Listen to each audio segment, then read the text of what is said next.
এটা কিসের ছবি রে? জানি না, ফাল দে।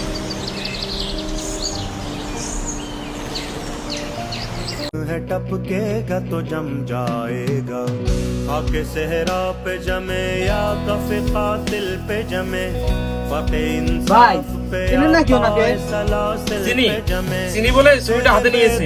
তত সম্মুখে যাহা পাই যাই চূর্ণি, আমি নিত্য পাগল ছন্দ, আমি আপনার তালে নেচে যাই, আমি মুক্ত জীবন আনন্দ, আমি হাম্বি, আমি ছায়ানট, আমি হিন্দল, আমি চলো চঞ্চল টমকি চমকি, কত যেতে যেতে চকিতে চমকি, পিন্দি আদি তিন্দল, আমি চপলা চপল হিন্দল, আমি তাই করি ভাই যখন চাহে মন যা, করি শত্রুর সাথে গলাগলি, বই মৃত্যুর সাথে পাঞ্জা, আমি উন্মাদ, আমি ঝঞ্ঝা, আমি ভিতিয়ে ধরিত্রীর বলবীর চির উন্নত মানুষের।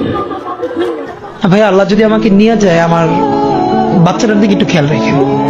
এবং সবাই যখন মৃত্যুটাকে ভীষণ ভয় পায়, আমি তখন হাসতে হাসতে আল্লাহর কাছে ভীষণ সন্তুষ্টি নিয়ে পৌঁছতে চাই যে আমি একটা ন্যূনতম ওই জীবনটা লিড করতে পারলাম, যে আমি একটা ইনসাফের হাসি নিয়ে আমি আমার আল্লাহর কাছে পৌঁছতে চাই। আমাদেরকে গুলি করার আগ পর্যন্ত কোনো কিছু আমাদের গায়ে লাগে, যতক্ষণ না পর্যন্ত বুকে বা মাথায় গুলি চলবে ততক্ষণ পর্যন্ত আমরা কোনো স্ট্রাগল মনে করি না, এবং এক্সট্রা কোনো সিকিউরিটি লাগবে না।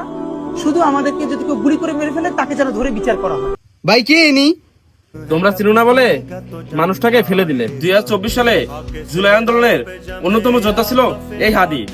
তিনি দেশের জন্য অনেক কিছু করেছেন। তিনি একজন প্রথম সারির যোদ্ধা ছিলেন। তিনি ভারতের বিপক্ষে সবসময় উগ্রস্বরে কথা বলতেন।